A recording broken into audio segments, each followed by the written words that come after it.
the camera out of the camera mounting plate. Tighten the locking knob. Whoa! Oh, hey! I didn't see you there. What's up, you guys? Welcome to today's episode. Unfortunately, I'm feeling a bit under the weather today, but as they say, the show must go on.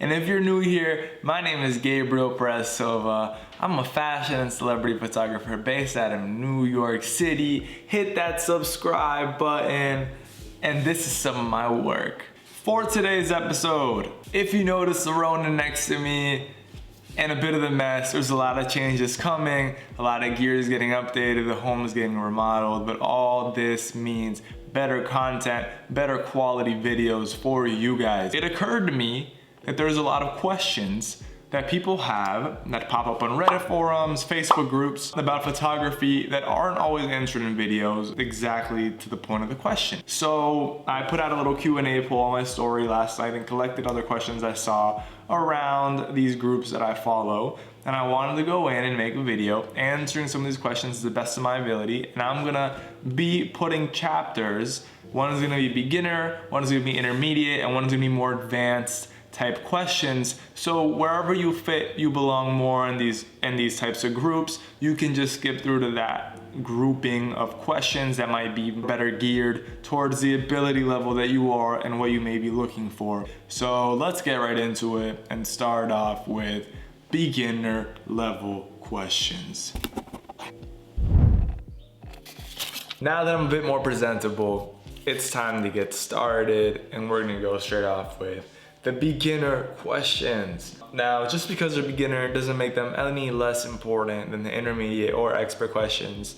It's just different levels, and to get to the next level, you need to make sure that base is down pat. I'm gonna start off with favorite Canon lenses, and that could probably be paired up with what kind of camera do you use? You know, the gear I use is a typical question that you get pretty often. Number one, I'm gonna say the 50-1.2 lens, in my opinion, you know, it's considered a great portrait lens, but in my opinion, it's a great all-around lens, especially for editorial use. Just the way that it frames and like the way that it works with the type of imagery that I want to go for and to make sure I get that editorial feel. And what camera do I use? My 90D is my backup in for video stuff usually, and my 6D Mark II, both Canon. How many pixels are good enough in a camera? When it comes to pixels, the main important thing, you know, if you're using a Hasselblad, for example, if you don't know, a Hasselblad's like the most expensive camera, pretty much. They're used for like really big ad jobs, thinking billboards, stuff like that. Their pixelation becomes more important because if you're gonna blow out an image, make it really big, print it out in bigger dimensions, then that has a bigger role. In terms of, you know, what's good enough, you know, you don't need it, it's not as important. I mean, look nowadays how the older point and shoot digital cameras are so popular. It's not really like the pixelations or how much you need to make it work. It's more so shooting with whatever you can, developing your eye. But if you do want a range to be more specific, you know, I think most cameras are usually between 26 to like 30 megapixels. Hey, exclamation mark. How do you keep being creative? It's like the saying, who are around you most of the time, you start acting like them, you know, picking up a lot of traits from them, which goes with the whole me remodeling, because I think you surrounding yourself by art and surrounding yourself by inspiration, it all leads to you having more of an opportunity to just be in that creative space a lot of the time. I struggle on grasping exposure settings. What is the best way to learn? Exposure settings and the whole triangle, ISO, shutter speed, and f-stop, that's a real basic but crucial element of photography. The best way to learn this type of stuff is really on YouTube. You can go in and there's a ton of videos explaining this, but really the best way to learn it is to get your hands on a camera. Don't delay it because you don't understand this yet. because once you actually get to practicing it, it's like a language. You know, you can study it for 10 years. I studied Italian for 10 years, but it wasn't until I was there for a few months that I was really able to speak.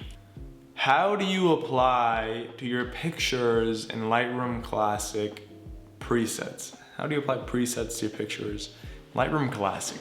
So for this question, I'm gonna go in here and I'm gonna go into this photo of Jamila. You know, go down a little bit in the highlights, you know, a little bit of shadow.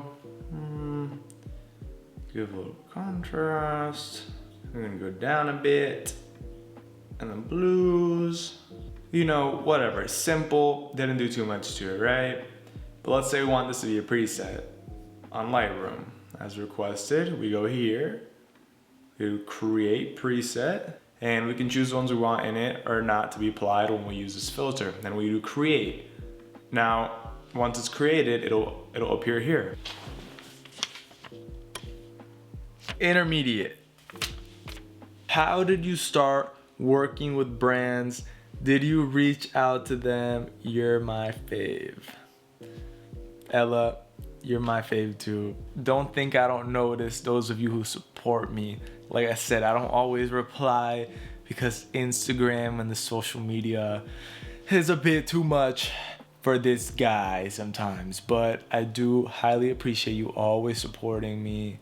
And I know you are an OG, and I always appreciate seeing your name pop up on my notifications. But anyways, to answer this question for you, how did I start working with brands? So this is actually a very interesting question because I actually had a little bit of a backwards career. Quickly, when I arrived in New York, I ended up doing a really crazy job. Like a really big job, a really iconic job. You know, I hit the ground running, but that was like my first job ever. My first client ever was a huge job. I did a little bit of backwards because afterwards I would hit up photographers and be like, yo, dude, can I assist you? Can I help you in the studio? You know, I need to learn lighting. I have no idea about lighting. But they thought it was a joke. They're like, haha, no, like I'll be assisting you. I need, like, you know, let me help you because you're the one shooting campaigns and doing all this stuff. But I wasn't joking. I had no idea what to do. And then when I was first starting to build like my first like clients, the pandemic hit. So, you know, and during the pandemic, I was using TikTok and posting outfits, which introduced a whole new aspect to my brand because nobody was shooting. And I'm grateful for that because, you know, it helped me expand, helped me make more income opportunities, more, you know, ways to get my name out and do more cool things. But, you know, it was a little bit backwards. And in the past 2 years, I've really like gotten in, started building my brand, my business, like, you know, the core of it. I mean, I've always been a photographer. Everything else is an extra. But the best way to find brands, and I think the last video I talked a lot about this. I just did a survey of this for the past 2 months with other peers, events, word of mouth. But the way to meet these people was through events, through networking, grabbing coffees with people. I'm not a big coffee guy. I'll be like, let's grab a tea. Let's go on a walk. You know, sometimes maybe a walk. One time this guy thought I was inviting him on a date. He confused my walk. But I guess I should have realized going on a walk on a boardwalk at sunset. But I don't know. Hey, hold on. I'm getting a business call, y'all. 1 second.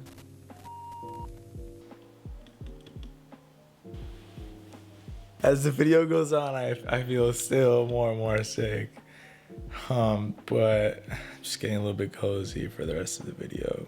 If you're starting from nothing, what are the first pieces of studio lighting you would like to try to buy? This is a good question. I think a lot of people, including myself, when they first start, they freeze themselves and pause themselves from buying equipment because number one, they can't decide, and number two, they think, oh, they need to get the expensive one for it to be worth it. But that's not true. I would go on and just find whatever you can find that is in like, you don't want the cheapest stuff ever, like those Amazon. I wouldn't recommend those Amazon basics, but you don't need to go and get a pro photo. Like look at Godox, look at Newer, look at Flashpoint. Those are good brands. Those are 3 good ones I just told you. Get a light or 2. Maybe 2 would be a good idea to get strobes.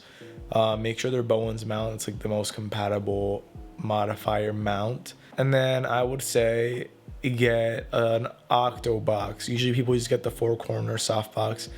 think an Octobox is a piece of equipment lighting wise in the studio that I probably use the most often. It's an 8-point softbox, pretty much an Octobank, Octobox, interchangeable terms there. All right, we're entering the expert questions, and we have a good one to start off. Do you think the model makes the photo what it is, or the photographer, or both, or how? This is an excellent question. There are some photographers whose work is all right, but they shoot great models, and that will make the image. In other cases too, there are models who may not be that great, but if it's the right photographer, can find the right angles and understand how to best light their faces and how to make them look their best.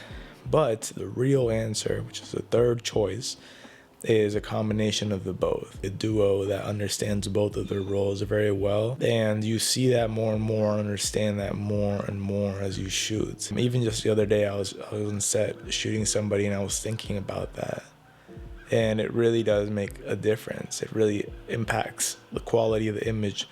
Not only the photographer, not only the model, but both. Both need to bring their game. Believe it or not, because there's a misconception that modeling, there's not much to it. There is. Maybe for some models, because it's like photography. Everybody calls themselves a photographer nowadays. Everybody calls themselves a model. Sure, for some of them, they have no idea what they're doing, and you can tell. But like a real deal model who's really hitting those poses, you can see the difference, and and like that doesn't just happen.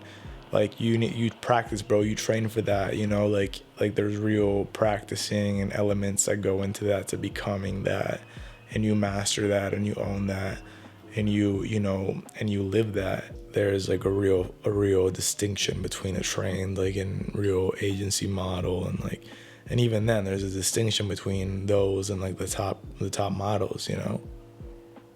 Thanks for tuning in. Sorry my energy level in this video hasn't been what it usually is. Leave a like, leave a sub, and check out the other videos on my channel. See you next week. And my Instagram, here is the QR code if you want to see more of my work. See y'all later. Bye.